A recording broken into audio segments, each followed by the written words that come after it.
What is up, Fantasyland? We are balling a FFPC Superflex, never too early, 5K, $35 buy-in. I'm with my boy Overhyped Sleeper. I'm with my other boy FF Wheeler.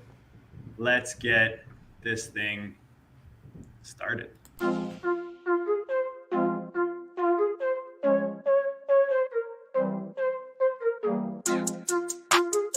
Go District.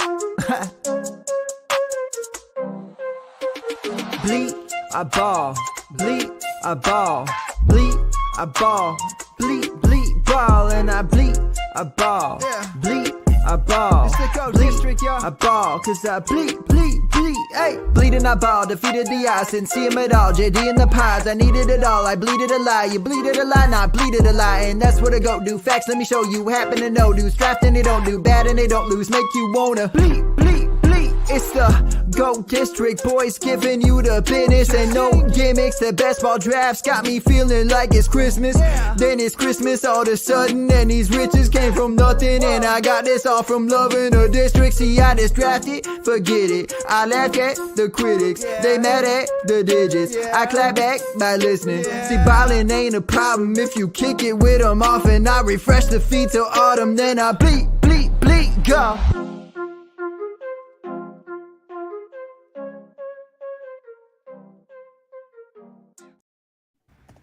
What is up, guys? We are balling an FFPC tournament today. We're going to see how the free agency is affecting these ADPs. I've seen some crazy moves in the drafts that I'm in. I'm sure Dan and Kevin have as well. We'll discuss that as we go through the show. So we've already kicked off. For those who are not watching, if you're not watching, make sure you tune into YouTube and on Spotify. You can watch the show live or on stream. Right now, we've got Wheeler on the clock in the 3 spot.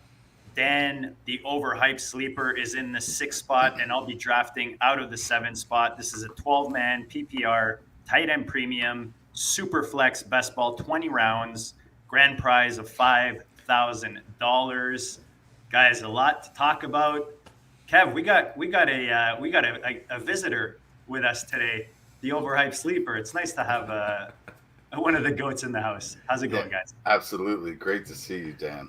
Yeah, nice to be here. It's that is the negative of going on vacation, as sometimes the podcast equipment, you just don't know if you're gonna have the bandwidth, so or the space in the suitcase for it. No doubt. Plus, it sounds like a good idea when you're planning it, and then when right, yeah, and then you're just like, yeah, no way. When you're on vacation, if and when I go on vacation, I'll do drafts, but I can't sit on a podcast or stream. It's tough, man, especially if it's like you were on the beach. So I mean, that's a tough one, you know? Right, yeah. And that's the thing, I'd have to move inside. When you're outside, it's like so bright out there that there's no seeing any screen really very well. Shout out to the chat. We've got Harry Snowman, we've got our boy Toronto Dave joining us. We've had a good showing in the chats for these. We've been doing them weekly for those that are joining for the first time. We appreciate you guys hanging with us. Whether you're watching Bitcoin go up near that next resistance, or you're watching Formula One, or maybe Final Four action, we're just balling, man. We're just straight up degens doing best balls on a Sunday afternoon. Dan's on the clock. Wheeler took Jalen Hurts in the 3 spot. We've got Josh Allen, Patrick Mahomes, Jalen Hurts, and Joe Burrow off the board. Justin Jefferson gets taken off, gets sniped from Dan in the 5 spot. Our boy Rednecks. That's all right. I had a backup plan, and here it goes. There it is. Oh, nice. Justin Fields. I like it. Before I realized the draft order last night, I was thinking, if I'm in that 5 or 6 spot, do I go Fields? Do I go Justin Jefferson? I actually had Lamar there to start the year, but the longer it gets with him without a contract, the less I'm liking Lamar. I feel like every time I get in this, I'm always in the middle of these drafts, man. And it's like, do I go chalk or do I go? Yeah, it's a tournament. Go whatever. Definitely some tough decisions to make right around here. This is a tournament. Balls to the wall. Go for the gusto. What's going to get you? What's going to win that first place prize for you? Yeah, I just feel like I'm doing the same thing as last week, but whatever. I got enough of these entries.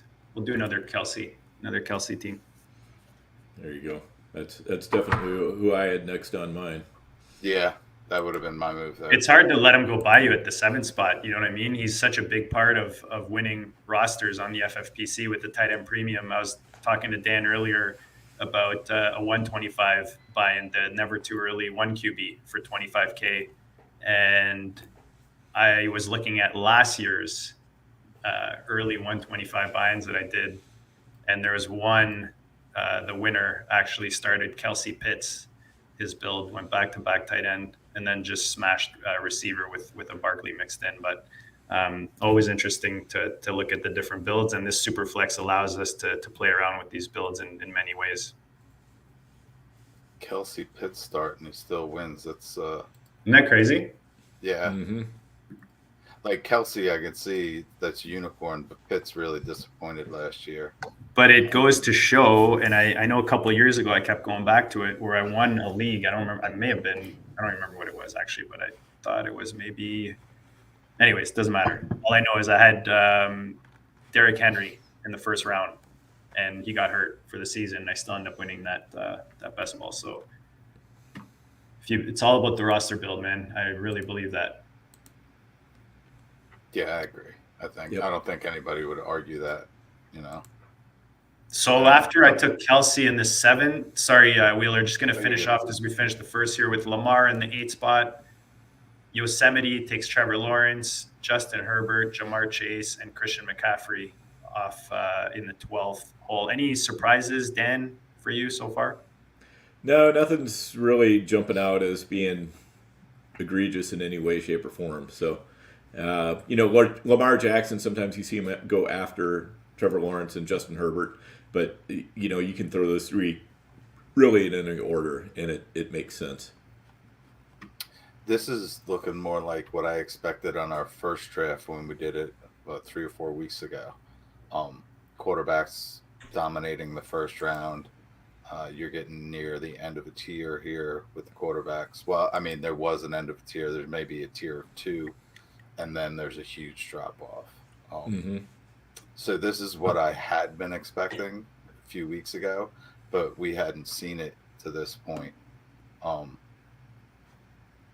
Yeah, agreed.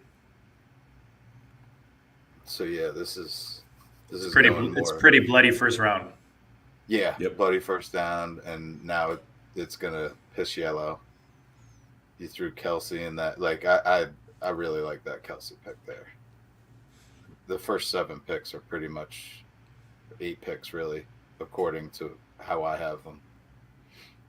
I might switch up 9 and 10, but it's all about your preference. And Dak coming back, he establishes himself there again now. Mm-hmm. Yep. All right, so JD takes Deshaun Watson, gets his quarterback in there. So I was kind of hoping and expecting that you might do that. So I'm gonna take a chance that he either stays in San Diego or wherever he ends up. He's a baller. We're going Eckler here. Oh, dude, he was literally. If I didn't get Watson, I was taking Eckler there. That's a good pick in the middle of the second. Yeah, I don't mind that at all. So he's someone. Just the other day, I was thinking I don't have enough Eckler, Dan. It's just one of those guys. I'll just pop up in your mind. You're like, yeah, I need some more Eckler. Yeah, it was a tiny bit tempting to take Bijan there just on the hope that he ended up with Fields and you get the stack. But I'd rather just pick the better player at this point, and the more certain player. I mean, Bijan could be great. Who knows? But if you're picking him as the RB2 overall, you've basically picked him at his ceiling. Yeah, whereas Eckler's top 2 his past 2 seasons, top 10 his past 4 seasons. And, I mean, he seems to be getting better with age, like a fine wine, even though he's at the running back position. Right.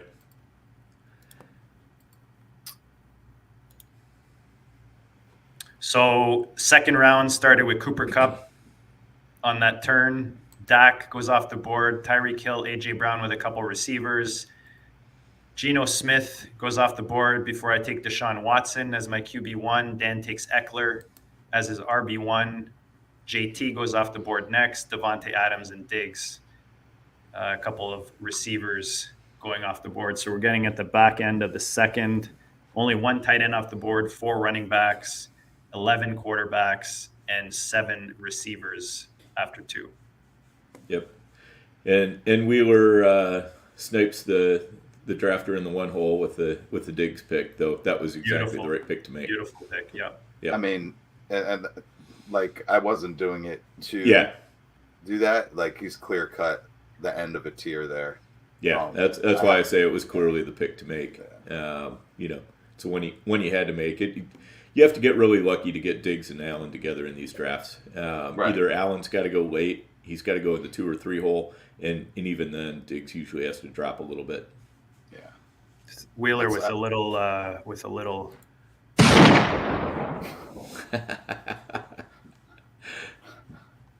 little bit. Dan will be doing a lot of that to me by the end of this thing. I'm sure he already did it to me in the first round. I was hoping we'd be a bit further away, but yeah, exactly. Can Dan's only between avoid both it of for us. so long. Mm-hmm. Yeah, and I like what Rednecks is doing here in the 5-hole. Larry Chilton, he's a really good drafter. I play against him in some dynasty leagues, and he's in quite a few of these best balls as well. But the Jefferson, Jonathan Taylor, I mean, that's a great way to start. Don't chase at quarterback, and he'd have been chasing a little bit. Other than Justin Fields, you can make the argument Justin Jefferson, Justin Fields, go either way on that. But if he'd have taken a quarterback there instead of Taylor, that would have definitely been chasing. So it was a right move to just go ahead and grab that power running back. Yeah, no doubt. We talked about that last week, actually, Kev, on the show, chasing positions, right? And Superflex, it's easier to do that, I think, than other positions, just because you see those quarterbacks go and you start panicking.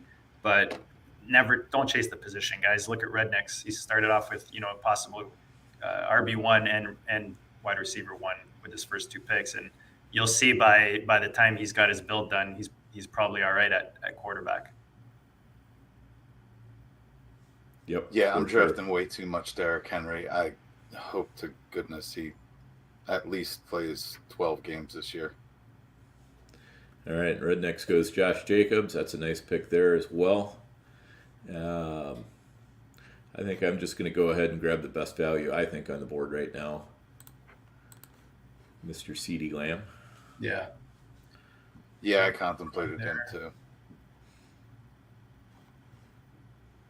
All right. So that puts JD on the spot. What are we doing here? And I think in a 1 QB draft, I definitely attack receiver more. I would have gone CeeDee Lamb over Derrick Henry. Right. I have in every other draft. But the way this is setting up and that little run on running back at the turn there kind of triggered me into. Yeah, I think Henry, that was a good pick there. Taking I Henry. feel it. Yeah, I just feel like he's dropping to too much of a value everywhere. And like literally, I have way too much of him. So I really need to back off. But it's really hard to do. It's really hard. JD's thinking. I'm at that point where I feel like I'm drafting too many of the same guy. 8 seconds left, JD. I just said it. Henry, like I got tons of them, but 3 seconds left, JD. Yeah, we're good. Okay. We're good. I had a guy queued up. Down to the wire. I couldn't. I had 3. I was picking between 3 guys, and one of them I think I've grabbed them in almost every draft, whether it's 1 QB or 2 QB, just because of the value. I'm on Ra.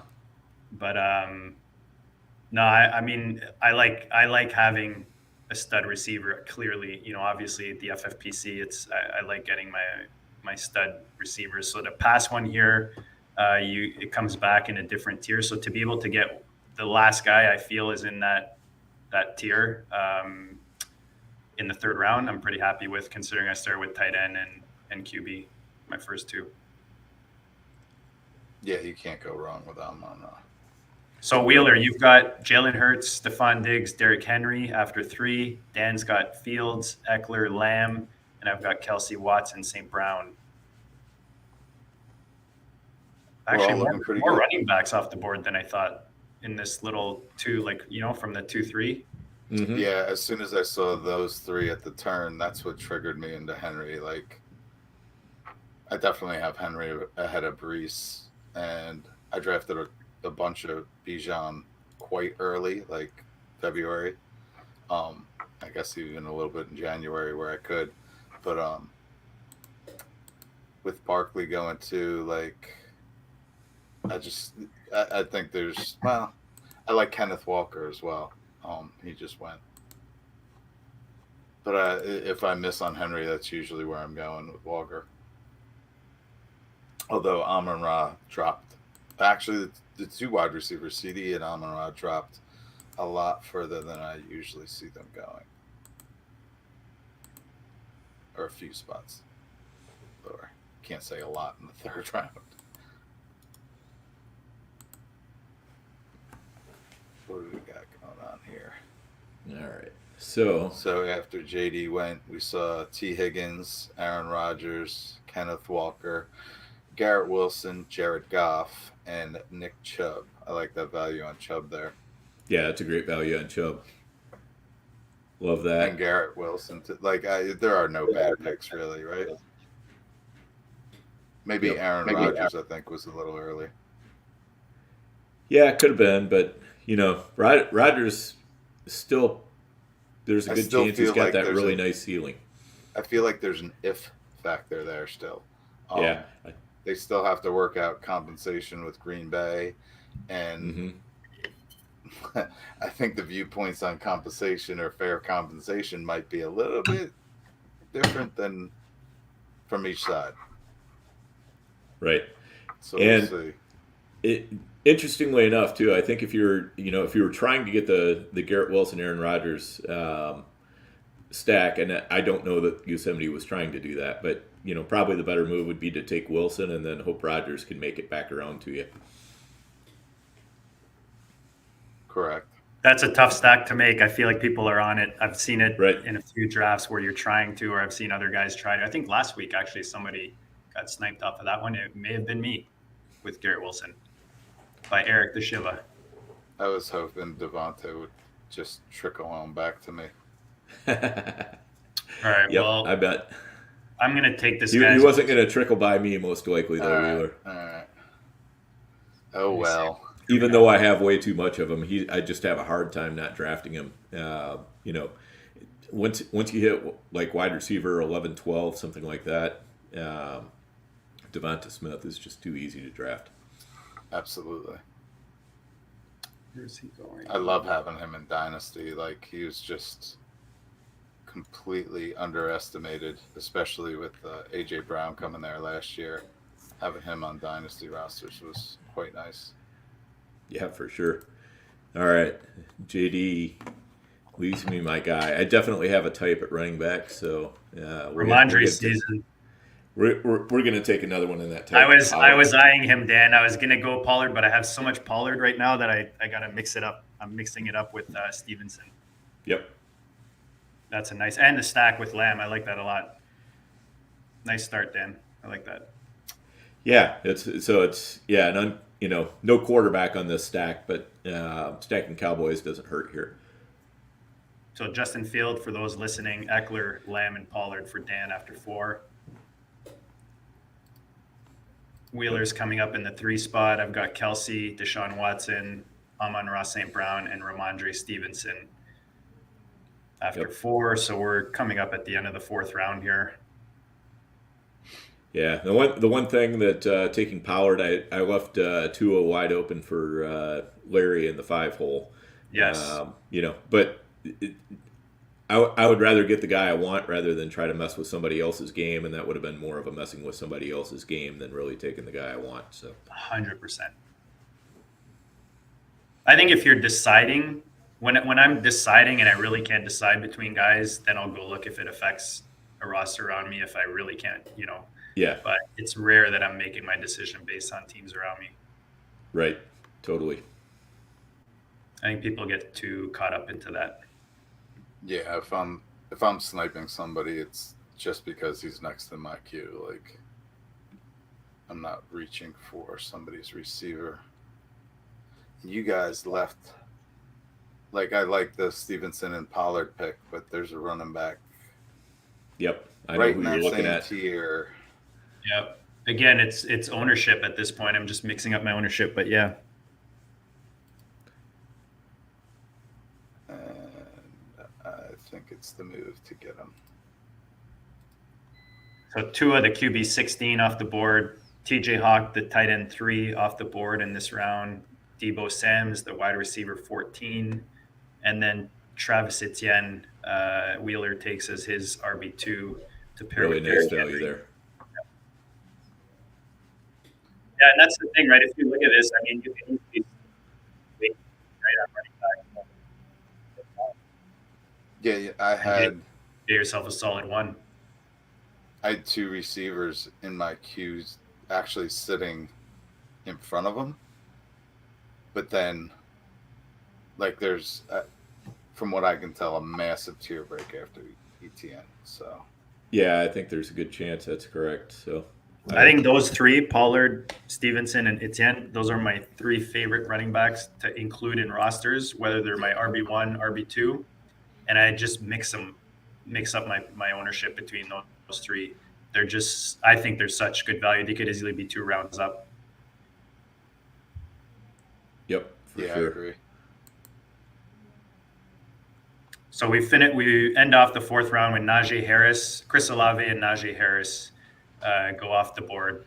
Yep. So Marauders is going just straight robust RB here after his Josh Allen pick. So yeah, he went Allen, Barkley, Brees Hall, Najee Harris in the 1 spot. Marauders starting with a unique RB heavy, RB robust. They call it. The kids call it these days, Dan. yes.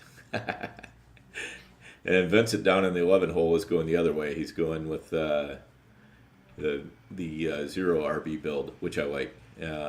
He's a very sharp player in the number 11 hole as well. So plays a ton of these best balls for sure.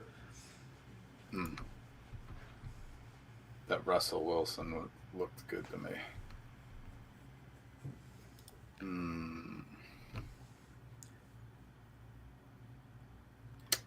Yeah, this right here is kind of for me a tricky area of the draft. I mean, there's a lot of different ways you can go, and depending on what you do here, it's going to really set you up for the next 2-3 rounds. So,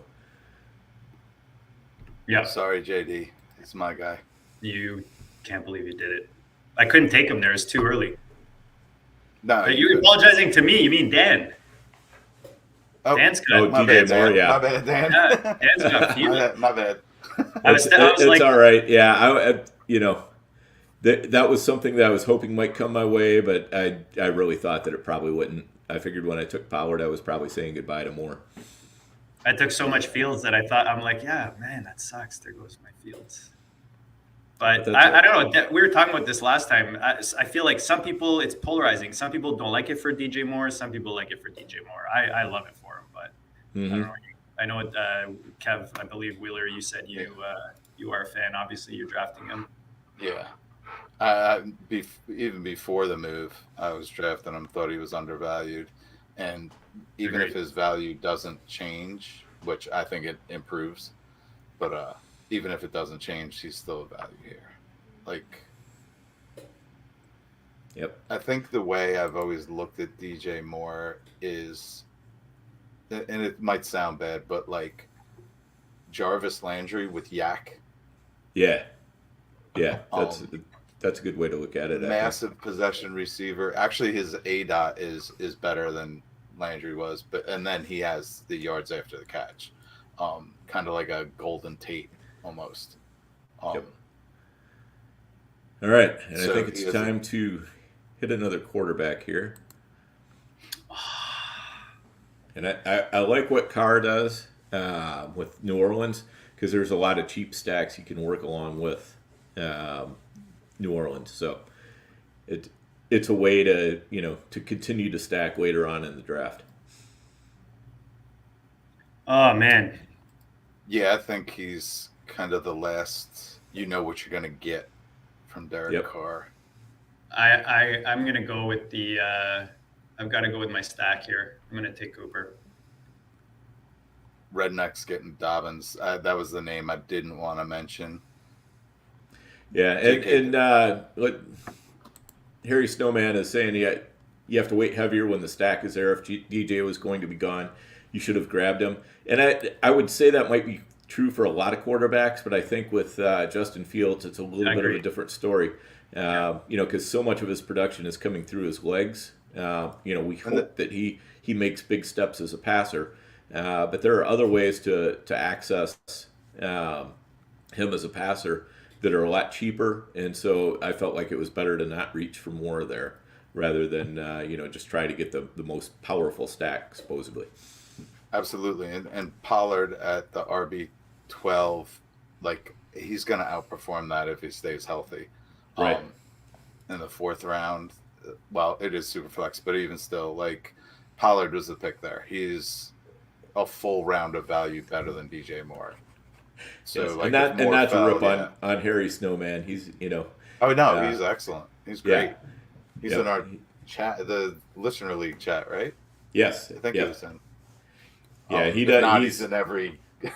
he's every one of these podcasts. Yeah, he's a good dude. Yeah, he's got a dynasty league with JD, all that. But and again, this just shows there are different ways to skin the cat for these drafts. You can certainly make the case for DJ Moore there. I just like Pollard better. So 5th round, guys. Again, for those that are tuning in, guys, we appreciate you guys watching. Make sure you smash that like, subscribe if you like it. The point of this is, we meet on a weekly basis. We get as many GOAT drafters to get in here and draft with us. Today, we're lucky to have Dan and Kevin join us. And just you can watch us, like I said, through YouTube or Spotify. If you're listening, this is the 5th round. Russell Wilson starts it off. DK Metcalf, DJ Moore for Kev. Trey Lance is the QB 18. J.K. Dobbins, RB 15. Derek Carr to Dan as his QB 2. Amari Cooper for my stack with Watson as the wide receiver 18. Aaron Jones, another guy I think is great value at RB 16. Damian Pierce, Matt Stafford, Dalvin Cook, DeAndre Hopkins to end the 5th. And we start off the 6th with Calvin Ridley and Jahmyr Gibbs. DeAndre Swift goes off the board next. Yep. And we should also mention that Vincent in the number 11 is one of our GOAT listener league guys. So we have done this with him before. Yeah, I've seen that name all over the place. Yeah. Like I say, he does do a ton of these. So, I run into him in plenty of other places as well. So, also over at the NFFC, he's a player over there. So, and as a matter of fact, he crushed me in one league this past year. So, he had a great draft out of the one hole. All right. So what's going on? Anthony Richardson gone. Mm-hmm. So, like, I like Anthony Richardson Dynasty a lot, but I'm wondering if he starts right away in the NFL. I guess he will get starts at the end of the season. He'll be drafted probably pretty high. Guess that makes sense. What do you guys think about Stafford? I don't mind him. I don't think that they would have paid him that roster bonus if he wasn't healthy. Yeah. Yeah, I think I got some shares of him early on and just kind of been looking elsewhere. Quarterback is pretty thin. Yeah, I'm going to take this guy. I'm hoping he comes back earlier rather than sooner. I mean, Kyler in the 6th round, even if he misses, I don't know, unless there's some update I'm not aware of. I don't know that we know enough to know exactly when he's back. And yeah, it's a risk, but when you're waiting for your QB2 until round 6, versus Anthony Richardson, I'll take Kyler Richardson probably 9 out of 10, or Kyler Murray 9 out of 10 times in a best ball like this, just because I expect him to get more time on the field. Again, I don't know if there's something that came out that says he's injured for a longer period of time this season. I don't know if you guys have an update on that, but yeah. Well, and the nice thing about Kyler too is, you know, you can get Colt McCoy for free in the 20th round, and nobody's going to block you. True. So, question is, do you want Colt McCoy in the 23rd round? Well, if that's the only other way that you know, like if you need to, is what I'm saying. I hear you. Yeah, I have a ton of Kyler Murray. He's one of the reasons I've waited for late round quarterback. Same. But I was listening to Mark Garcia, High-Low. He was on a live stream with the Badge Brothers, Underdog. And he's from Arizona, so there's a little bit like bias there, I'm sure. But he even being in Arizona, he's like, Kyler's just stay away. So since I'm just of the feeling like I have enough of them at this point, I'm gonna wait until further. That's what my decision was. That's exactly where I was. I was like, if it was like one draft, I'm for sure smashing it. But because I've got Murray, the two quarterbacks I probably have the most of right now are Murray and Russell Wilson, just because I find they're such good value. And I'm at that point now where I need to start, kind of. But I feel like because I have Watson as my QB1 in this build, I'm not really looking for a guy to plug holes. You know what I mean? I'm looking for a starter. So I can probably manage the beginning of the season if that's, a handful of weeks later on in the build. Whereas with a rookie, I'd rather have a rookie as my third quarterback as opposed to my second in a super flex. Right. Makes sense. Yeah, so I took Kittle, and the reason why I did is I just like the value there. I mean, where I took Kittle, we were 20 running backs off the board, 21 wide receivers off the board, 22 quarterbacks off the board, and Kittle was the fourth tight end off the board. So it was just a really nice value there, and I love him in best ball because he tends to get those big spike weeks, and if he has the week where they're doing McCaffrey and Debo and Ayuk, and they don't have anything for Kittle, that's fine. He sits on my bench. Yeah, no, I like that pick a lot. Kittle going there. Dallas Goedert. I'm sure the guy in the 4-hole probably didn't like it as well. Yeah, I was gonna say you also sniped buddy in the 4-hole who had wow. He had Debo and Lance. Yeah, Lance in the 5th. Yep. So. But the thing is, I mean, Kittle would almost never last to him anyway, so it can't have been that big of a surprise that Kittle was gone by the time it got to him. So Wheeler took Jameson Williams in the 6th. He's on the clock. He's got 3 receivers, 2 running backs, and 1 quarterback so far, taking Jalen Hurts in the 3 spot in the first round. Dan has Justin Fields, Austin Eckler, CeeDee Lamb, Tony Pollard for the Dallas stack, Derek Carr, and George Kittle off the board in the 6th as his tight end 1. I've got Kelsey, Deshaun Watson, Amon-Ra. Oh, you bastard! You sniped me. That's who I was waiting for. Sweet. All right. While I was talking, I was praying. Struggling over this. I can't believe you took Jordan Love. That sucks, dude. That's my secret. I was just talking to Dan about him in another draft. I ended up taking him, Dan, as my QB3 in that draft. Right. I love him. Even 1 QB, I love him as a 3 QB, and I'm not really a 3 QB kind of build in a 1 QB best ball. Yeah, I'm not ecstatic about having him as a QB2 in this, but if Aaron Rodgers is gone, he presents the most upside to me at this point anyway. All right. I mean, he's the kind of guy that'll use his legs if necessary, and I'm sure it'll be necessary. Is Harry Snowman in this draft? I think he may be because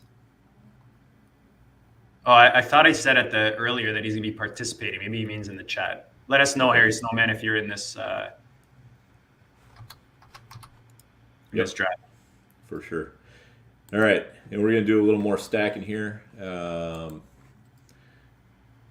I'm going with Mike Williams with the assumption that Austin Eckler remains in Los Angeles. Harry's not in the draft. Snowman. Okay, not in the draft. Okay. I'm actually going to try to look at the chat in this one. Yeah, it's a little bit tough sometimes because I'm sitting there looking, trying to figure out who I'm taking next and keep up with the chat and keep the stream of conversation going as well.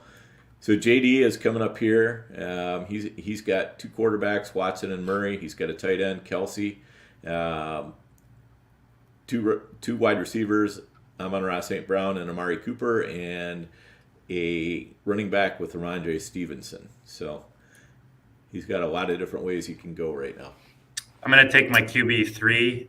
I really like CJ Stroud. I know we did our Superflex. Go check it out, guys. We just had Randy from the Dynasty Warzone, and we had Dan, remind me. Wow.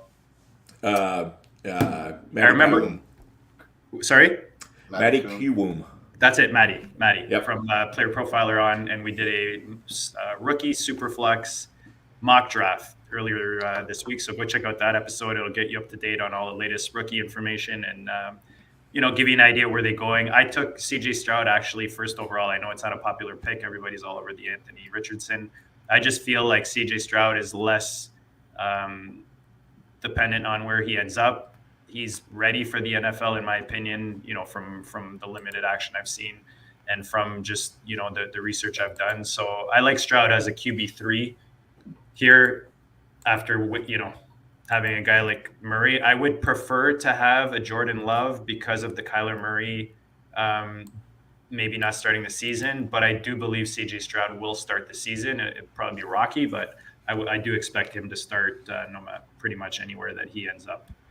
That was my decision, CJ or Jordan. Yeah, that's basically the 2 guys I like there. I know Harry Snowman talked about Jimmy G. He was a fan of him. And I actually, that may have been probably better for my build just with the Kyler Murray uncertainty. But tournament, I like upside, man. I'm going upside. I don't hate Jimmy G, but, the sexy rookies, man. It's that time of year. Yeah, give me the young kids. Give me the upside in the 20. Yeah, because as much as it's a new team, you still kind of have an idea of Jimmy's ceiling, right? And this is a tournament. If we're just doing a 12-man league, it's different. I'm probably going Jimmy G as my QB3, but because we're going, we're looking to win $5,000 here, not just a 12-man league, and to me that's taking a big swing. Yep. So the 7th, am I coming up soon? Okay, I'm coming up soon. You guys. So let's talk real quick about Joe Mixon. I love the value on Mixon. He's coming up RB22, and I've seen that in pretty much most of the best ball formats on FFPC. Whether you're talking about the regular never too early, the Superflex never too early, or just the 28 round normal best balls. Mixon's been falling to about running back 22 a lot, and I think that's a great deal because I think if Cincinnati was going to cut him, that might have already happened. I think a lot of the danger is past. He's not totally safe, but he's looking safer every day. And Cincinnati doesn't typically cut players like that either. No charges were filed against him in either of the incidents that came up over the past couple months. So it's all looking good for him. Yeah, that's great value, Dan. You and I were talking about that. I didn't realize that what's his name, P. Ryan, was in Denver, which opens up the door more for Mixon to stay. So I like that. Sorry, go ahead. Yeah, you got to feel like they're gonna add to the running back room, but that really puts Mixon pretty firmly in the driver's seat right now. They'll probably readjust his contract. Is just to for him to stay, he's probably going to take a pay cut or whatever, but I could see him, especially with the trouble he was in or whatever, as long as that doesn't escalate. I like that Pacheco pick too. I was contemplating Pacheco since I have Kelsey coming back, but Mizzy Ray made the decision easy for me, so I went with my tight end 2 and stacked Njoku with Watson. Yep. And Larry at the number 5 going heavy on running back here. He's got Dan's some favorite, quarterbacks. Demon. Yep. So he's got Taylor, Jacobs, Dobbins, and Demont. I mean, at that point you could almost be done at running back and come out just fine. And that's what I was going to say, Dan, with my build. Like at this point, tight end and QB, I'm pretty much chilling. I'm just going to smash, right, receiver and running back basically the rest of the way now. Yeah, totally makes sense. And I went with kind of one of the last safe quarterbacks, I think, in Mac Jones. There's one more guy that I feel very confident is going to start the full year, assuming he doesn't get injured. But again, Mac Jones kind of opens up some cheaper stacking opportunities as well. So, and with Bill O'Brien as the offensive coordinator, I think the Patriots offense will be a good bit better than what it was. So we're tailing off of the 8th round here. The 7th went Chris Godwin, Christian Watson, Jordan Love went to Kev as his QB2 and the QB 23 off the board. Darren Waller as the tight end 7, Kenny Pickett, Mike Williams. I took CJ Stroud as my QB 3 as the QB 25 off the board. Joe Mixon goes off RB 22, Christian Kirk, Jerry Jeudy as a couple of receivers, and then Evan Ingram and Jimmy G to end off the 7th. 8th round went Terry McLaurin, Bryce Young, Mike Evans, Drake London, and Isaiah Pacheco. I took Njoku to stack with Watson. Mac Jones went to Dan as his QB3. Demont, Rashad White, Akers for a little running back run, with Wheeler taking Akers as his RB3. Smith and Jigba goes off the board at the end of the 8th as the wide receiver 32. Fryer Muth goes off. Is that a snipe off of you there, Wheeler? Muth? No. He snacked it with Deontay Johnson. Actually, Deontay's nice value there as the wide receiver 33. Yeah, there's definitely value on Deontay. I was looking at him, but Dan talking about the last quarterback left that he thinks is going to start every game. I think it's this guy, Sam Howell. Could be. I'm a little bit. I think it's that guy. Okay, I'm a little bit more concerned about Brissett. Yeah. And because Rivera is going to be coaching for his job. Brissett he's the safe alternative. Howell has a lot of upside, though. I think because he's a good runner. I think he was well underdrafted by the NFL. Yeah.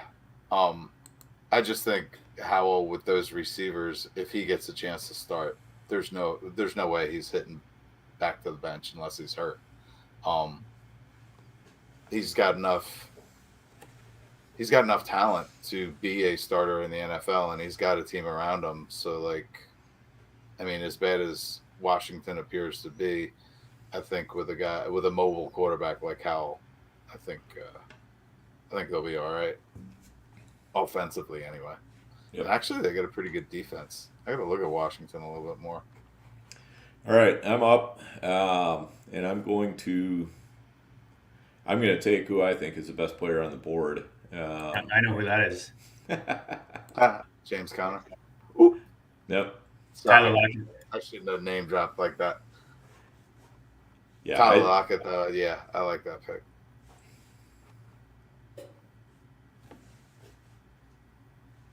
Tyler Lockett's always undervalued. Yeah, absolutely. Which one do I want here? Yep. JD's got him some stacking options here. And yeah, I don't know which one I want. Right. I think the reason. Actually, I know exactly which one I want. There goes. My bad. Well, because I figure he balances out if Kyler misses out the beginning of the season.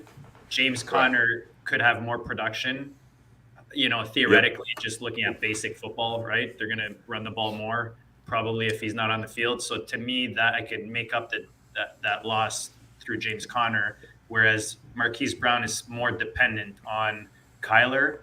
And I've talked actually often about how I love stacking running backs with quarterbacks, especially in these super flex drafts. I've had success with that. Which makes me think, Dan, I should have taken Mac Jones because I had Stevenson. I didn't even think of that. I just saw that now. Yeah, I was a little bit surprised that you didn't do that, but also with Njoku sitting there, I understood the temptation of that. So, I knew Jones was definitely not making it back around to you. So I was ready to jump on either him or Tannehill. Tannehill is the guy that I have as that last quarterback who's absolutely sure. I think Ritter is fairly certain. Taylor Heineke, a solid fill-in quarterback, but you know what the upside is there, and it's not much at all. Whereas Desmond Ritter, they just need to give him more reps and see what happens. Harry Snowman, loving your draft, Dan. Yep, and 11 years as well. JD killing the draft from the center spot. No, he meant to say you, I think. Yeah. Trying.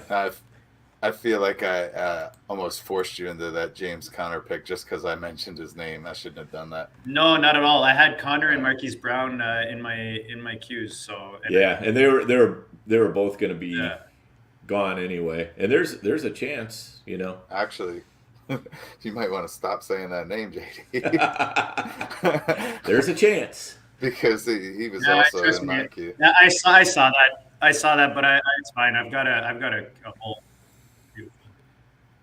I've got a queue. So we just finished the 9th. So the 9th went Deontay Johnson, Miles Sanders, Sam Howell for Wheeler in the 3 spot there as his QB3, Tyler Algier, Ryan Tannehill as the QB30, Tyler Lockett to Dan, wide receiver 34, Desmond Ritter, Dalton Schultz, Brandon Ayuk, James Cook, and Rashad Penny, 2 great values, I find.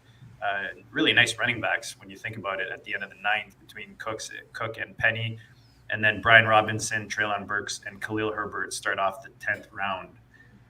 So we've got 33 running backs off the board, 36 receivers, 11 tight ends, and 31 quarterbacks so far. And I'm on the board. I've got to take Hollywood Brown just sitting there. Yep. This is a no-brainer for me. That was perfect. That worked out just great for you.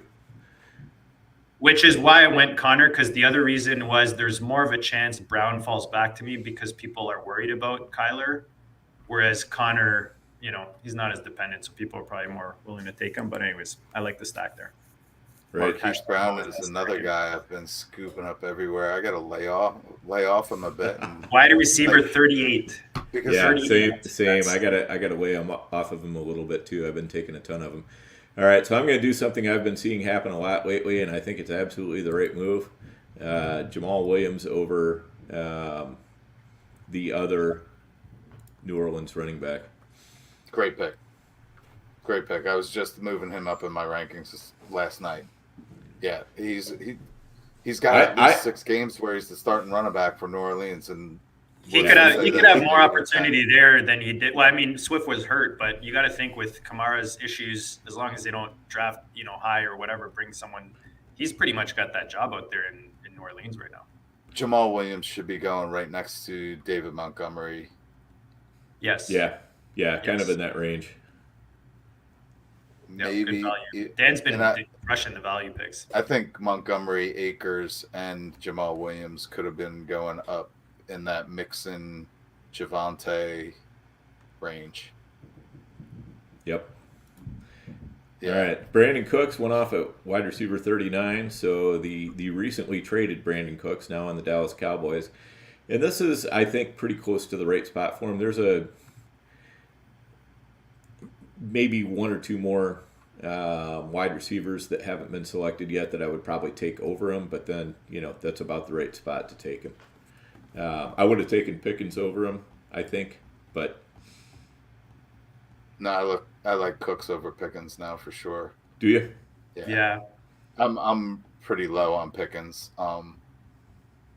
Just let me make my pick. I think Pickens will have his flash games, like his where he gets you like some solid starting points, but I think they're going to be spread out throughout the season. I don't think he's going to be too consistent. Right. Well, which doesn't matter a whole lot in best ball. Right? Yeah. Yeah, as long as you get enough of them. But whereas I think Brandon Cooks is going to be more, especially if he goes to the right place. Like if he goes to Dallas, I mean, Brandon Cooks is in Dallas. That's money right there. Isn't that a done deal? Brandon Cooks in Dallas. Yeah, he is in Dallas. Yeah, absolutely. Yep. So Marauders took Kamara, which is great. A quick switch. Yeah, I decided to go with the stack. There's a guy.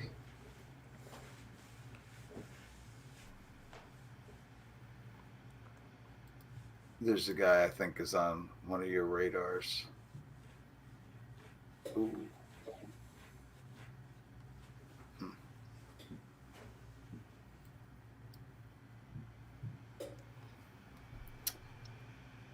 So Kamara goes off.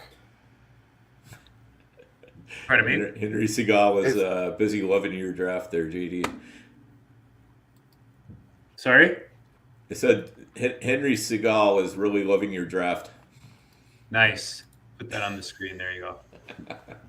I love it. This is what happens when we invite people to rip on our picks. So appreciate you, Henry. Oh, it's all good, dude. It's all good fun, yeah. Not worried about it. And one man's trash is another. We appreciate you joining us. Appreciate you joining us, Henry. Yeah, and the thing is, I mean, I know a lot of people are way down on Arizona, but there's going to be some productive players out of there.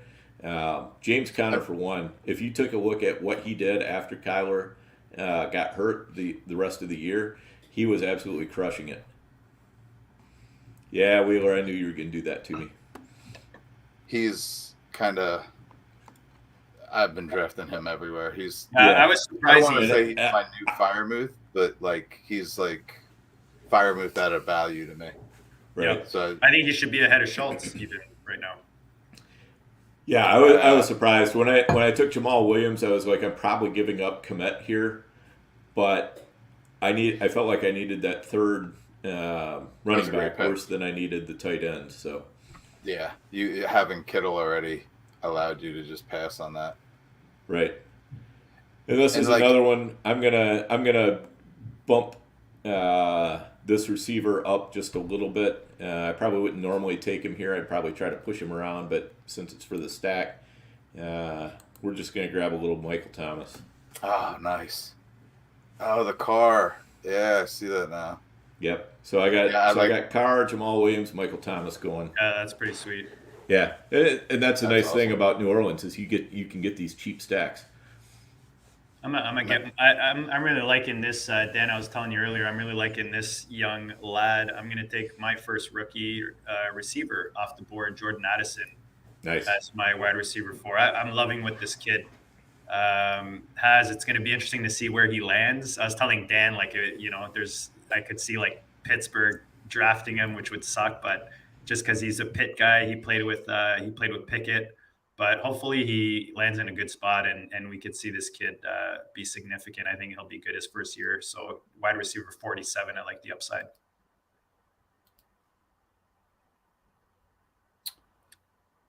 So we had Dulcich and Komet go off the board as the 2 tight ends early 11th round, tight end 12, tight end 13, and then a run of receivers, Quentin Johnson, Cortland Sutton, Michael Thomas to Dan for the stack, Jordan Addison, and then AJ Dillon goes off the board next. So he 8 spot has Aaron Jones and AJ Dillon, which, I mean, I don't hate best ball, those 2 specifically. I like AJ Dillon. Yeah, AJ Dillon, handcuffing them. I think it's capping his upside, but I'm not a handcuff guy. At least there is some standalone value, I guess you could say, but I feel like last year AJ Dillon lost some of that. Where I think it might come back is if they do lean on the run game more, just with Rodgers not being there, and that could increase production. But I do feel like, 2, 4, 6, 7 rounds apart, possible cappage. What do you think, Dan?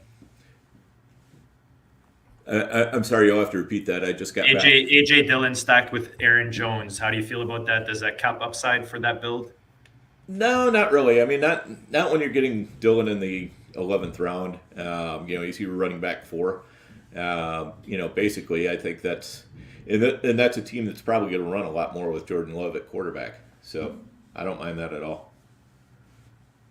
I like them independently. I haven't handcuffed those two.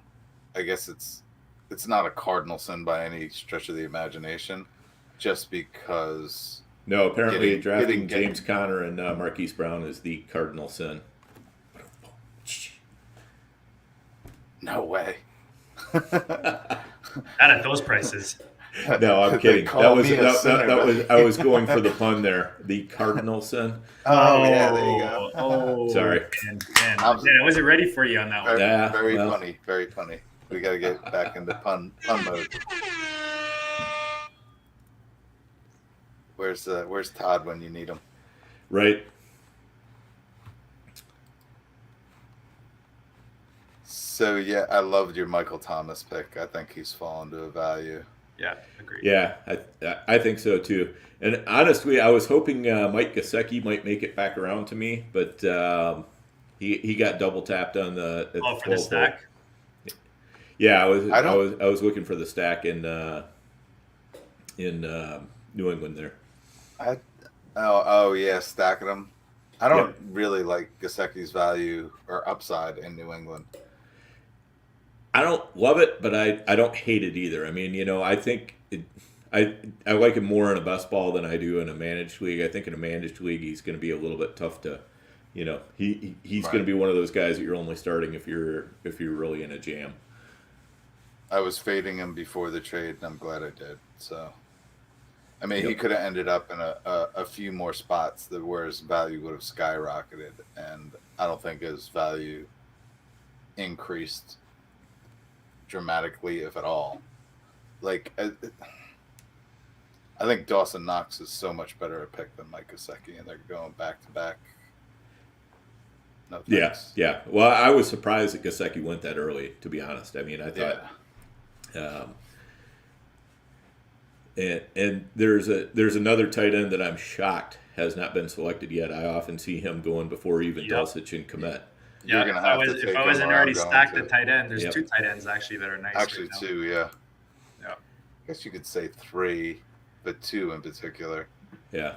Well, that's Chig is the guy I think is a huge value, getting him a tight end 17 because again, there's just there's not that many options for targets right now in Tennessee. So Chig could get the second most targets on the team theoretically. I do think they're going to probably draft a wide receiver relatively high, but who knows. From tight end 8 to tight end 17, there's about 5 guys that I want that I keep sprinkling in from like round 7 to round 12. Yeah, I'm with you. And Toronto Dave, Hunter Henry, 2 catches, 5 yards, and a touchdown per game. That's about exactly it. But he goes so late in these drafts. He's really a value for, especially for best ball. All right. I'm not going to let you sin anymore, JD. Yeah, no, I would have taken him there. I would have taken him instead of Gainwell if I wanted him. Right. Yeah, but you were really at the point, JD, where it was you needed to get that third running back in the. Yeah, no, I'm good. I've got a lot of trust me, this is not my only Arizona stack. I love the. I know. I just players. So Trey McBride is a guy I have probably too much of already. So I don't mind you grabbing him there because then I got to make that decision when it comes back if he makes it back. I just figured if he had come back, he probably would have, and I didn't want to let him go around the corner, around the turn, although I probably could have. So we're in round 13. For those listening, again, we appreciate you guys hanging with us. If you're watching live, appreciate you guys hanging with us on a Sunday. Whether you like our rosters or not, we love coming on and drafting for you guys, talking best ball, talking fantasy, talking football. the NFL gives us a lot to talk about, right? We just went through free agency. We're still kind of going through that fun part of the year where real NFL players are changing teams, real NFL teams, and that affects our fantasy, whether it's best ball or dynasty or a redraft. And we're going to help you guys all off season. So make sure you stick to the channel. If you're listening, you can again find us on YouTube or Spotify for the live shows or to rewatch the drafts. That way you can follow along with the board. But we're just starting the 13th right now. Wheeler's on the clock. He just went back-to-back tight ends in 11 and 12 with Komet and McBride. Very nice stack. And if you think about it, tight end premium, you wait till the double digits, and those are your two tight ends. That's pretty good build there. Yep, for sure. Any chance Elijah Moore becomes a Packer? I hope he goes somewhere. That would be so sweet. Yeah, I hope he goes so somewhere. Sweet. It would be awesome from us if it's a stack for me. Mm-hmm. Yeah, and the thing is, you don't want to see him sticking in New York because he's going to be a third receiver, and they really play a lot of two receiver sets. But he's not going to get Lazard or Wilson off the field. I don't think. I think with that Lazard signing, it pretty much establishes that they're going to sell Elijah Moore somehow. So yeah, I think there's a good chance he gets traded on draft day. Yeah, I'm hoping so. Like, I don't actually have a lot of them. He just happened to be sitting there, and I'm like, you know what? I'm not going to snipe Dan on this one. I'm going to let him on have. this one. Oh.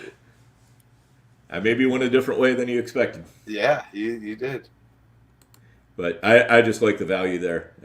Zay Flowers, I think, could end up being a first-round running back in the NFL draft, and if I can get him at wide receiver 55, first-round wide receiver. If I can get him at wide receiver 55, that's perfect. Gotcha. Yeah, he was in my queue on my radar too.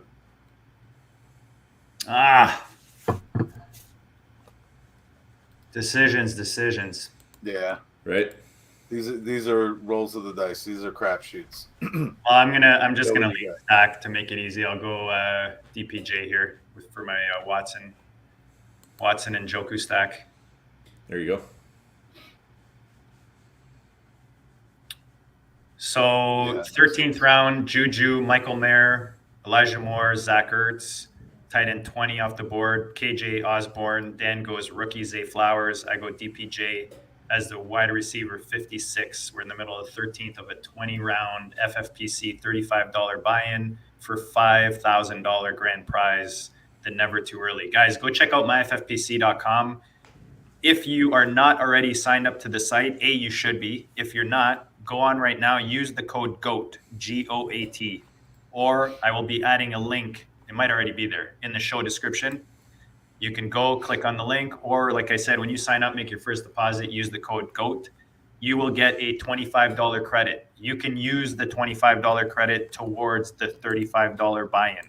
So that is translation costing you $10 to get into a $5,000 grand prize tournament right now at myffpc.com. So go check it out, guys. Yeah, join one of our drafts. I'm clearly the rake. No, it's been a fun draft. So. There, you know what? You never know who the rake is. You never know who the rake is.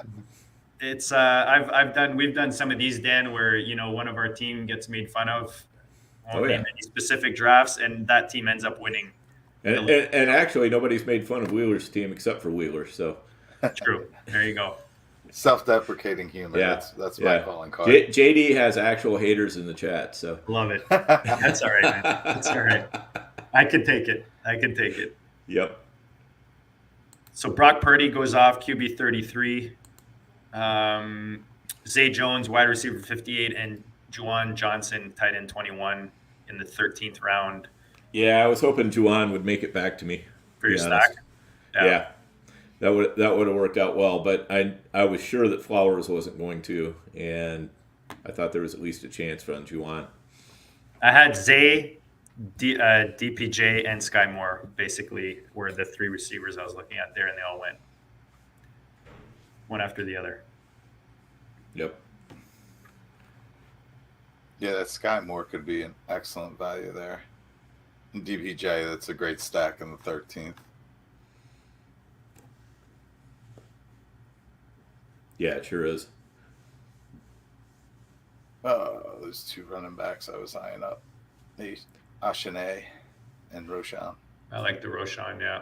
Yeah, there was after the Gainwell pick, there was a nice, basically a 1.5 rounds where no running backs got picked except for PRiZE. Yeah, PRiZE, I got to move him up in my. Yeah, rankings. he's way too I low haven't in the queue. adjusted him yet. I'm He's sorry, in the guys, same- but I cannot let this guy keep falling. I don't care.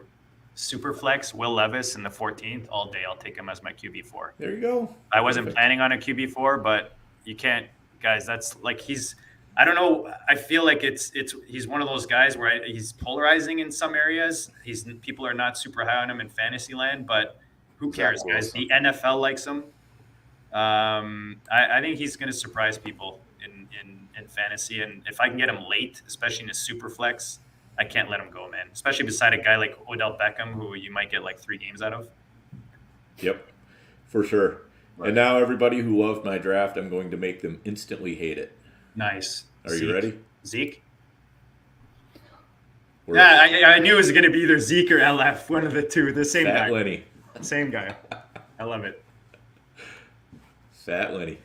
Hey, 14th like it. round, man. 14th Yeah, round. He gets the 14th right round. spot, even if it's later in the season with injury or something. He's a great pass catching running back. I mean, he's not the most dynamic, with the ball in his hands or whatever, but he certainly knows how to get out, get open, and catch those checkdowns, or he can even move down the field a little bit and catch the passes.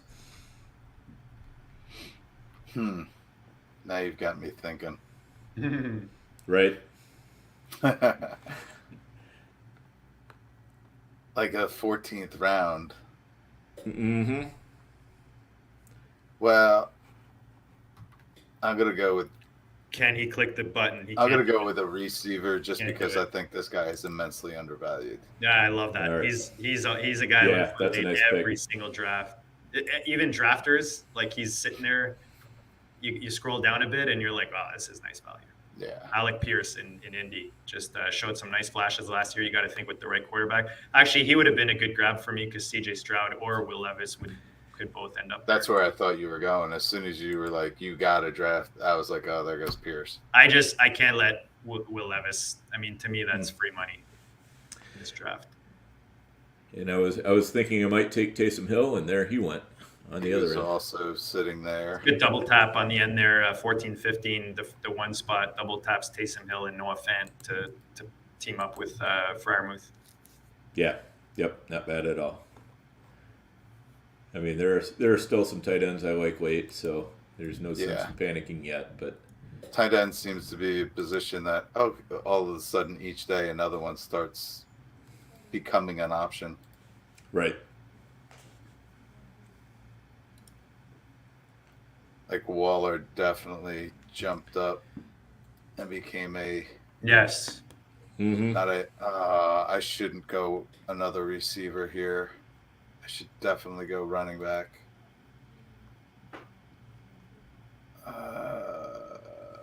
This is. I'm I gonna got go some. with this I got guy. some have hate on my very little. teams. I got some hate on my team, Dan. So I'm putting like the nice comments there you go. stacks in there, just to balance it out. Get some love, some hate on this nice, beautiful, freezing Sunday afternoon. I don't know about you guys, but it's freezing up here. But you're in Canada, isn't it freezing like 9 months out of the year? Yeah, pretty much. Just checking. I'm over winter, dude. It should be done by now, and it seems to be getting colder and snowier every day. Yeah, I woke up this morning. It was 2 degrees. Holy cow! Yeah, and that is not Celsius. We're on the Fahrenheit side of the border. Thanks for the clarification. Appreciate that. Yes. Yeah, I mean, 2 Celsius wouldn't be that bad, but 2 Fahrenheit, not good. it's Yeah, there went Zeke Elliott. it's about 2 Celsius here. I think 2 or 3, maybe 4. Yeah, I would have taken him if he came back to me there. I mean, all right. 15th And round. I'm going to finally make Harry Snowman a happy man. There it is. He's a guy I love getting late with Fields because, like you said, Dan, you don't have to stack Fields, but because Claypool goes so late and people are not really on him, he's a great late round stack if you have Fields. And there's, I think, a good chance that Claypool could end up being more productive than Mooney. We'll see. Yeah, Mooney's the one I'm very unsure of this year. Right. At his price compared to Claypool. Claypool's price is I like. Yeah, I like his they price. spent some draft capital to get Claypool, and Mooney was a 5th round pick, and they just, if there's not that much draft capital attached to him, they're not going to prioritize him as much, and he has to really force his way into the rotation. I think a little bit more than Claypool does, who should naturally get in there, and Claypool is going to be starting on the outside no matter what. Right. Yeah, but like he's going to be starting on the outside, but isn't he more effective in the slot? Like, yeah, Claypool's just and they'll probably put him in there. You're right. They'll probably put him in there some too. But yeah, because they trade away the 2nd round pick to get him, which they didn't realize was going to be the 201, but it became the 201. So they probably. But they had to have known at that point that it was going to be like the 20 something. It wasn't going to be like the the 215 or something like that. Yeah, I'm thinking though that they made that move to get Fields a wide receiver to make that push for the play. Like, are you really giving up your 2nd round pick to rebuild? Like, in their minds, which may not be thinking the right thing, Claypool was going to push them into that playoff picture. I couldn't imagine they would expect it to be the 201 or even the top 2nd round pick. But now they're invested in it, so NFL teams, poorly run NFL teams, don't they think a lot about sunk costs, or too much about sunk costs. There's your sneaky QB, Dan. Brissett going off in the 15th beside your boy Minshew. Yep. Yeah, that's a great pick there. I went Kendry Miller there, 15th round. This guy gave you 220 some touches last year, just under 1,400 yards. He's a possible 3-down dude in the right situation. So I like grabbing these rookie running backs. I like rookies, late in the drafts, especially these tournaments, because you get that high upside. Yeah, I was looking at Miller and Spears where I took Jaylen Warren. I have gotten a ton of the rookies in other formats later. And I was Elliott too was one of those I considered. I have very little Jaylen Warren, and I'm low enough on Najee that I think Jaylen Warren has potential to kind of carve a role in that offense. Yep, definitely. Appreciate Harry Snowman letting us know how cold it is down there. Yeah, I'm not so good at looking at the chat. I miss that. But we here in Maryland, we've seen snow, like a dusting of snow all year. We haven't had any snow at all. And being a school teacher, that kind of sucks. I need a storm or two. Let me know when I'm running out of time, Dan. 12 seconds. Guess I got to make that decision myself then. 7 seconds. All right, we'll pair him up with his rookie quarterback. There you go. A little Canadian flavor in my roster. A little Chuba. My RB5, Chuba. I liked him before Miles Sanders signing there. Yeah, agreed. I mean, and I don't dislike him in the 16th. I was a lot higher on him when I thought it was him and Deonta Foreman. I don't know that it changes much. to be honest. And I feel like he's still going to have his role. He's still not going to be the main guy. I honestly thought Chuba was going to get the 60 to Foreman's 40. Yeah, or at least the value touches. You know, like between the 20s, sure, Foreman was going to see, I thought, the work, but I thought Chuba was going to take over those value touches more so. Well, we'll see. I still find it odd that Philly didn't like his usage in Philly with Sanders. So I'm not 100% sold that he, necessarily. I get that. I don't hate the pick. I'm just. Yeah, and I'm barely defending it. It's just for conversation. I'm not. If anything, that might be my first or second share of Hubbard. So. Hoover, Tim Patrick, I love that pick. I love Tim Patrick. Forgetting about him, especially when you have Wilson. That's a nice. Stack. That's a great stack with Wilson. Yeah. You think that Denver's going to get rid of Sutton? I think they're trying to get rid of one of their wide receivers because they're going to play a lot of 2 wide receiver sets. So they use a fullback a lot and 2 tight ends in the Sean Payton offense. So I don't think they really need all the receivers that they have, so if they can get some value out of one of them, they're short on draft picks anyway.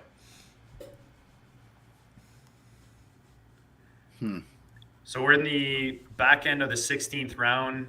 We've got 70 receivers off the board. Romeo Dubs just going off. We've got 55 running backs, 38 quarterbacks, and 26 tight ends off the board. 16 rounds deep of this 20-round FFPC Superflex, never too early best ball draft. $5,000 grand prize. Curtis Samuel goes off the board, another nice value. There's some really nice value going through these deep.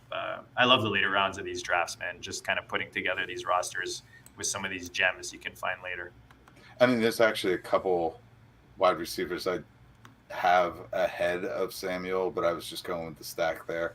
There's definitely some value. Yeah. Oh, and I like Samuel a lot. I mean, he's a player who can help you out in every phase. So, he can run the ball. He can he can do it all.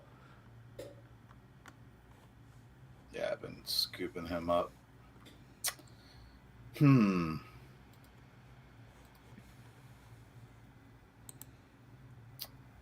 Gets more quiet this time of the draft because you got to look through more guys. Yeah, you got to look through a lot more guys. There's like so many duds to kind of scroll through. Much thinking required. Yeah. And it's one of those damned if you do, damned if you don't. How many do I have? And that's kind of where you're at, right? Yeah. With 3 rounds left, 4 rounds left, you're looking at your roster. What positions, how many do I have at each position? Where am I weak? Where are my holes? I'm going to go with a rookie running back. I was eyeing up a couple other guys, but we'll see. Hopefully, I'll either get them back or something of equal. Yeah, I like Sean Tucker. I was thinking about him when I took Abanaconda. I've gotten Abanaconda in a couple, I believe. Yeah, I don't have as much of him for some reason, so I just have been missing him for, whatever reason in a lot of drafts. Tucker is one that I've been seeing go earlier, so I don't think I've kind of spread out all my rookies, so I haven't really bought into any one in particular.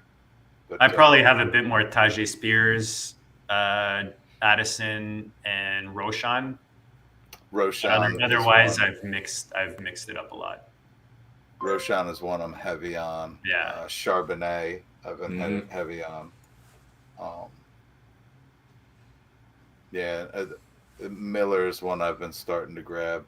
And I feel like most places I've draft, Tucker goes either right around or even before Miller.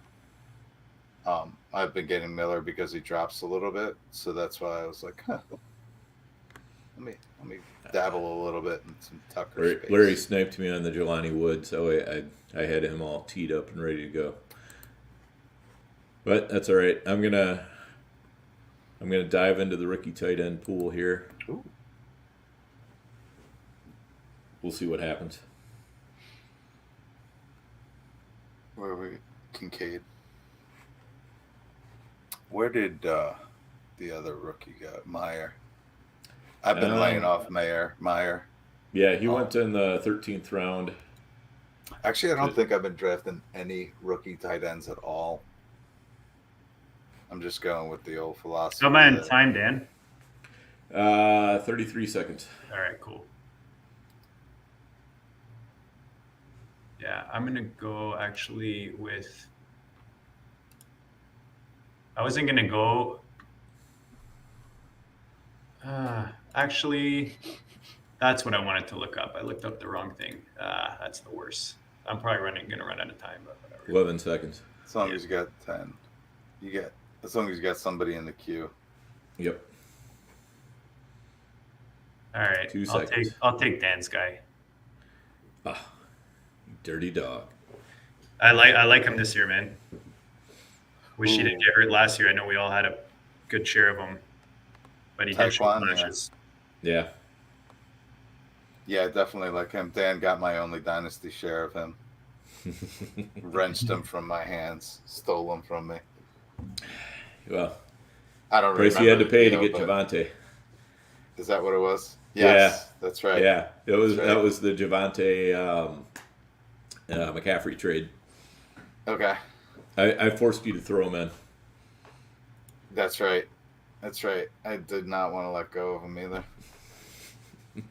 But, you know, Dan always gets me on the dynasty trades. Like, he always, but you come at me with trades that are great value, but it's like, this is great value, but I don't want to let this go. This is great value, but I don't want to let this go. That's his I'm trick. like, I'm going to take the value. This is dynasty. Yeah, and right. Then, you know, and it generally works out for the best of both of us. But yeah, it really does. It's always that little like, I love my late round sleepers or the guys that nobody else has, but it always seems as though I'm fighting Dan over them in drafts, and then I want something, and then nope, the guy you sniped me out of the draft, I want him.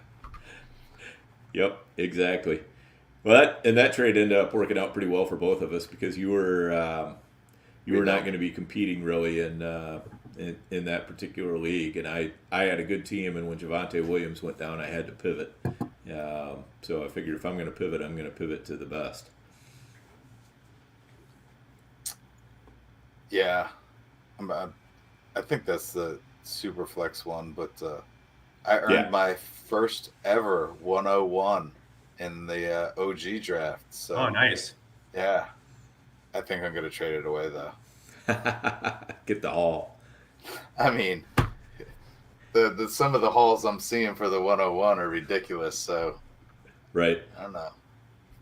All right, I'm going to keep stacking my rookie quarterback here with Terrace Marshall. Who snagged Conklin? Conklin's a great pick.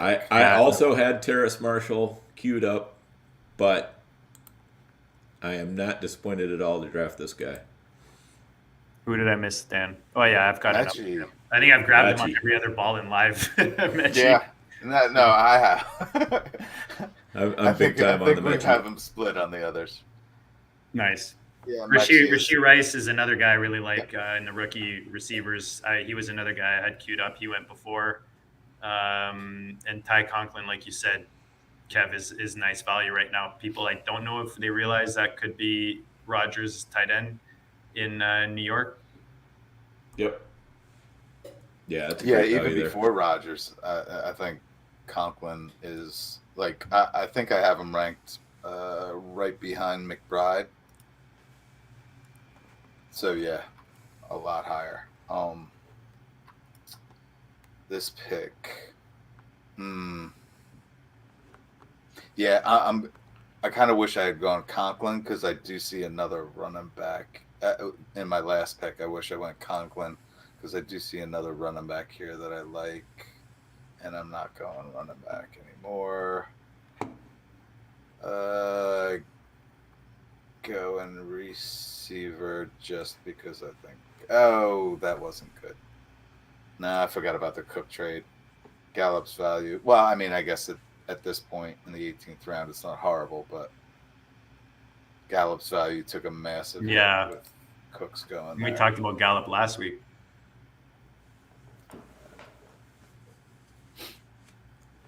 So is that a done deal? Yeah. Yeah. Yep. Done deal. Nice. 5th and a 6th round pick. Nice. And a lot of people on Twitter crying that Houston didn't get enough, but I mean, Cooks is 30 years old, and his contract is like $24 million or something like that this year, which I believe that Houston is going to pay some of. But still, I mean, that's all you're going to get when you have a massive contract on an old guy like that. You're just, you're not going to get much draft pick compensation. So starting the 19th round, Wheeler's on the clock in the 3 spot. I hear some clicking. Isaiah Hodgins just goes off the board. Dwayne McBride goes off to start off the 19th. So far, Kevin's got 2 tight ends, 3 quarterbacks, 2, 4, 6, 8 receivers, and 2, 4, 5. Apologies if I'm making you guys dizzy. Scroll down. Oh. I appreciate you counting my guys for me, so I'm double checking. But keep going. Oh man, I got a wide receiver sitting here that I like a lot, a running back that I like a lot. Yeah, there's so tight many ends. Like I need a tight end. I need a 3rd tight end for this roster construction. And I have 3 that I'm choosing from. This is the 3rd of the 3. I was hoping he would last. That's a good thing. Like there's just rumors about him going to Cincinnati, so I would love that. Could he stay in Vegas at all, or no? He could. I'm telling you, he could. Larry is killing me. Where he got Hunter Henry, I was just about to draft Hunter Henry, and I think he saved you more than anything. Yeah, I don't Andrew know. would agree. I'm on the Schellenberger train with the Hunter Henry. Yeah, I don't know. I mean, that leaves me in a tough spot, because now I'm kind of counting on Kincaid for my 3rd tight end, because I don't love. I think there's 2 other tight ends out there worth taking a shot on. Yeah, there probably are, but I'm just gonna go ahead and do something a little different here. I'm gonna take James Robinson. That's a stack, though, right? Yeah, that's a stack. And he's, you never know. Another year removed from that Achilles, he could come back like Akers did and be pretty good. Yeah. What do you guys think about where Akers is going? I think he's a huge value where he went in this draft. Like I took him. Yeah, I thought so. Like I have Akers ranked right after J.K. Dobbins, I think, or right around that area. Although Dobbins went a little bit early in this draft. And is Dalvin Cook going to be on Minnesota this year? Your guess is as good as mine. My guess isn't very good. I've been kind of avoiding him, but now I'm starting to think. I think if he falls, I'm going to have to start. Who has Carr? He has. Me. Surprised you didn't take Shaheed there. Yeah, I was already good at wide receiver, so I felt all right about where I was sitting. I need to address another position on the way back. So, and I really felt like I needed one more running back there. But Shaheed should still be getting. Oh yeah, Shaheed should significant definitely be drafted. I was kind of surprised he lasted as long as he did. Yeah, so that's kind of why I was thinking that same wide receiver 84. Yeah. And then Allen Robinson, wide receiver 85. I mean, how the mighty have fallen. Crazy, eh? Yeah. And I would say he's probably worth a stab there, but I would rather Khalil Shakur. Shakur is the one I was eyeing up. Went right after Robinson. Yeah, DJ Chark I think is a huge value too. Wide receiver 87. Where do we think he ends up? I don't know. I mean, Carolina should want him. Yeah. Yeah. They've got about nothing.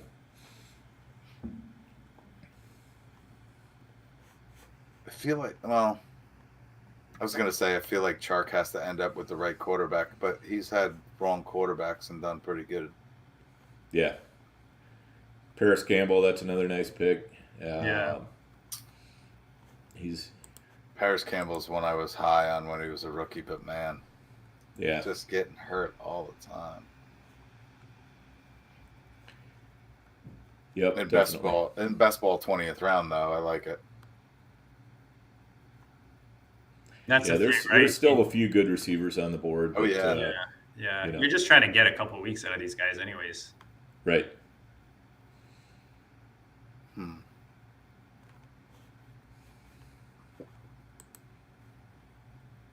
So we're ending off in the 20th round here, last round of the draft. Guys, thanks for hanging out with us on this fine Sunday afternoon. We appreciate you guys chilling, watching the draft. Hopefully you join the draft. We try to announce which draft we're in a day or two ahead of time so you guys can join us on a weekly basis, do the draft with us, follow along on the stream.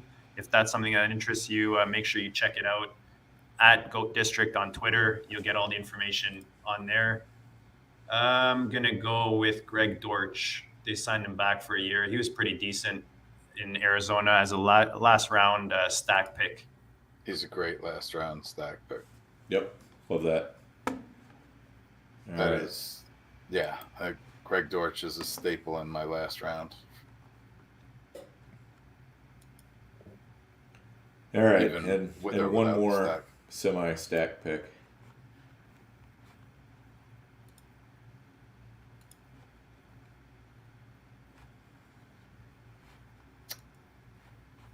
You think he's going to cut in on Komet? Hard to say. I think Komet is still going to hold on to the lion's share of the work. What you're kind of hoping is that the offense mutates enough in that. I like that. Komet keeps his, and then Tanyan can just carve out a role. There's a couple stories you can tell, right? Like you're hedging your Komet shares there. And for the stack with Fields, if something does happen to Komet, Tanyan's exactly in the 20th round. That's money. Yeah, and I do feel pretty good about Kittle and Chig for my top two tight ends. The Harry Snowman likes the Greg Dortch pick. Yeah. That's who he wanted me to take. There you go. Nice. Made one person happy today. I pissed off one guy, and I made a happy snowman. So all in all, a pretty good day. Wide receiver 90. Nice. Gotta love it. So I was hoping Chase Brown. I didn't think he was going to Chase Brown would make it past Dan, but that's a good pick. That's one I've taken a lot in the last round. Yeah, I've started to do that as well. Ugh. Dan, why don't you read off your team? Okay. Go through your team and just, little quick comments here and there on it. Talk about your build and some of the picks you made. Okay. Yep. So I took round one, Justin Fields, Austin Eckler, CeeDee Lamb, Tony Pollard, Derek Carr, George Kittle, Mike Williams, Mac Jones, Tyler Lockett, Jamal Williams, Michael Thomas, Chig Okonkwo, Zay Flowers, Fat Lenny Fournette, Chase Claypool, Israel Abanikanda, Dalton Kincaid, John Mechie, James Robinson, and Robert Tanyan. So I went with 3 quarterbacks, 6 running backs, 7 wide receivers, 4 tight ends.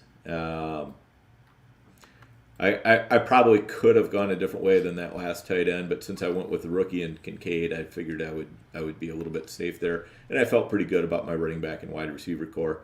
Got some stacks going. I've got Derek Carr stacked up with Jamal Williams and Michael Thomas. I have Justin Fields stacked up with Chase Claypool, Robert Tanyan. Mac Jones. I ended up not getting anybody I wanted to stack with him until I got to James Robinson. And I also have a Cowboy stack without the quarterback with CeeDee Lamb and Tony Pollard, CeeDee Lamb and Tony Pollard. And then I also have the Austin Eckler, Mike Williams as well. So I have a couple stacks without the quarterback, and then a few stacks that are with my quarterback. And other than that, I was just trying to take good players the rest of the way. Nice. I like that build. You got some, like they said in the chat, you got some really nice values there. And considering you didn't hit your second quarterback till the 5th round, like you said, you got Eckler and Pollard in there with a nice Dallas stack, CeeDee Lamb in the middle. So good build, Dan. I like that. Very much a contender in the league. Wheeler took the last tight end that I was maybe considering if I went 3rd tight end. I decided to pass on the 3rd tight end, as I started with Kelsey in the 7th spot, went Deshaun Watson in 2, St. Brown as my wide receiver 1, Ramondre Season in round 4 as my RB1, Amari Cooper to stack with Deshaun Watson, Kyler Murray and CJ Stroud double tap on the QBs, David Njoku as my tight end 2, and my last tight end to stack with, again, Deshaun Watson, James Conner stacking with Kyler Murray. Marquise Brown came back around to me, couldn't pass up the Arizona stackage, 3 stack. Jordan Addison, one of my favorite rookie receivers to take, especially in these double-digit rounds. Kenneth Gainwell as my RB3. Still liking his value. If anything, if he keeps dropping, I think he'll be really nice value with Penny signing in Philly. DPJ for my Cleveland stack. Will Levis was falling. I had to grab him. I didn't plan on taking a QB4, but I don't mind taking a crack on one of the top quarterbacks if they're falling. And right now, Will Levis is that guy. Kendre Miller, as my RB4, and then Chuba Hubbard as my last running back off the board. And then I just went 4 receivers straight: Tyquan Thornton, Terrace Marshall, Rashid Shaheed, and Greg Dortch to finish off the Arizona stack. Kevin, in the 3 spot, Mr. Wheeler. I'm looking at my team, and it barely correlates with each other. Like, I'm not really telling a great story here, but I'm seeing value upside. Like Jalen Hurts upside, Diggs upside, and I guess he's a value at that point. Derrick Henry is a good value in the 3rd, and then ETN is a good value in the 3rd. I went upside with DJ Moore and Jamison Williams, and then I kind of took the last upside quarterback I see really hanging out there, Jordan Love, and then I thought Cam Akers was a value, so I scooped him up, and then I reached a little bit for Sam Howell, but I'm hoping for good things, and I was able to stack him. I got Jahan coming back, and then double tap. Well, it wasn't really a double tap. It up in the 11th, grabbing Komet, and then on the way back, I'm really thinking. I'm hoping for good things for Trey McBride. I don't see Ertz coming back. I think he has that role to himself. And Elijah Moore was just kind of sitting there in my queue, and I kind of wish I went in a different direction, or even Sky Moore or KJ Osborne there. I like better. But I did get value coming back with Alex Pierce.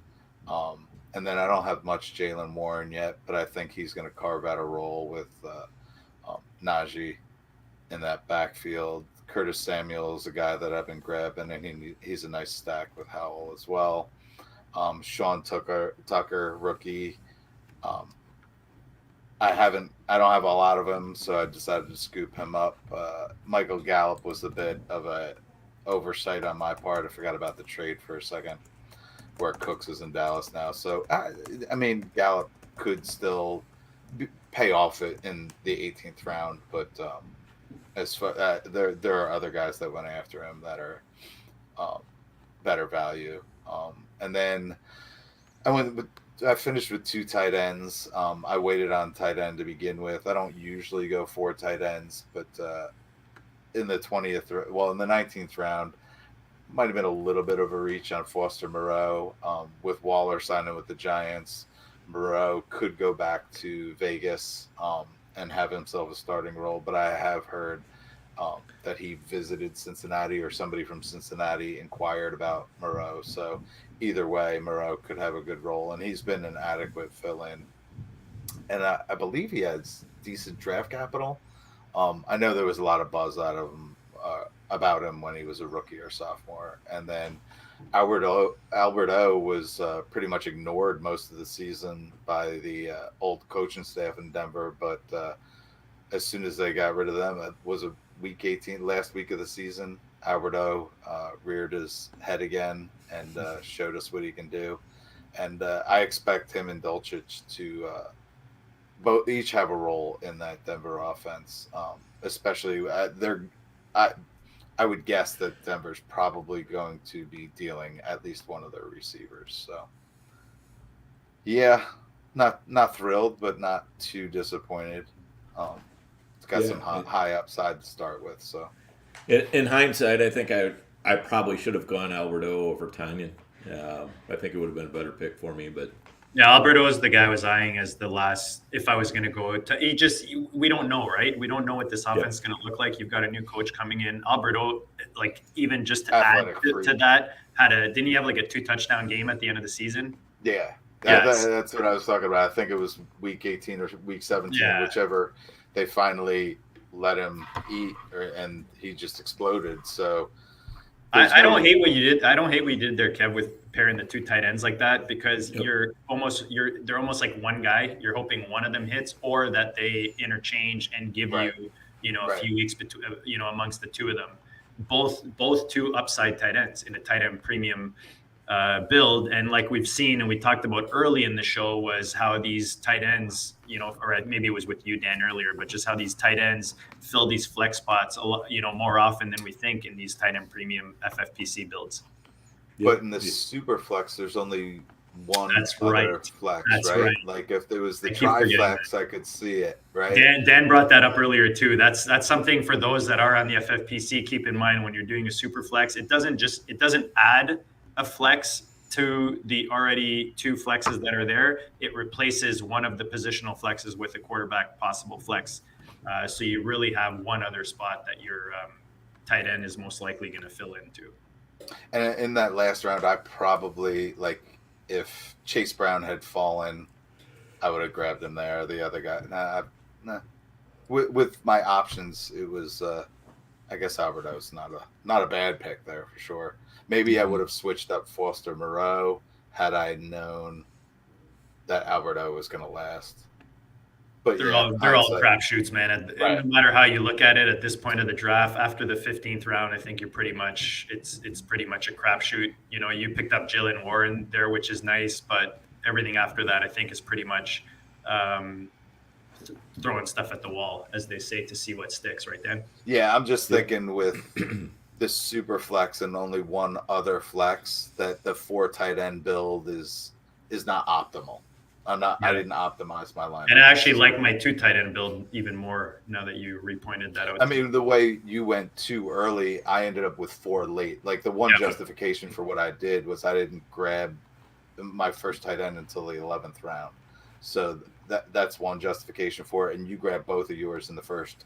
Yeah. 8, and the thing is, if you take Kelsey, you don't want to be taking too many tight ends. Exactly. Because otherwise you ruin the value of what Kelsey brought you. 100%. But with your double tap though with Komet and McBride, I'd be comfortable with either Moreau or Alberto there. Right. You know what I mean? You totally agree. In this format, 3 total tight ends is plenty. I probably would have shifted Moreau, and Moreau could have lasted. Would either of you grab the Moreau there? No. In that 19th, 20th? And if neither one of you, well, I mean, there's some sharks in here. It's Hunter Henry was the guy I really wanted. I think that would have fit my build a little better, but for the stack, I could see that. Well, you can just go in our just go cry in our DM to Andrew. Yeah, exactly. yeah. Just speak to Andrew, and you won't worry about it anyway. I'll see Larry in one of my rookie drafts, and I'll tell him how badly he sniped me. Well, guys, this was a blast. Always fun hanging out. Kevin, you and I have done, I don't know how many of these now. Wheeler, we've done like 4. I think this is our third this or year. fourth one now. I think it's our 4th this year. That we've done, and we'll keep hammering these on a weekly basis. Sometimes we'll throw in, 2 in the same week. Dan, we're glad you joined. Hopefully you can join more of these. And we've got a lineup of guests, guys, that we're scheduling in. So we're going to be rotating in a lot of guests, a lot of big drafters, a lot of high stakes guys. A lot of analysts are going to be joining us in the next few weeks to do these Ball and Lives. So hopefully you guys got some value out of it, out of our conversation, out of the draft. Again, if you're listening, we appreciate it. Check us out on YouTube and Spotify so that you can follow along visually on your phone or wherever you're watching, on your laptop, your TV. But and for those, again, that are not on the FFPC, that's where we play these awesome tournaments, these awesome best ball drafts. Make sure you join myffpc.com. Right now, you can use the code GOAT to get an exclusive sign-up bonus with your first deposit. And like I said, you can use you get a $25 credit. You can use it towards a $35 buy-in, including this tournament, which is a $5,000 grand prize. So take advantage of that. Again, guys, we appreciate you guys hanging out with us. I'm at JD Goat District. Make sure you check out at Overhyped Sleeper, no E on the end, and at FF_Wheeler. Guys, enjoy the rest of your basketball, Formula One, Bitcoin tracking, whatever it is you're doing. We appreciate you guys hanging out. We'll check you all later.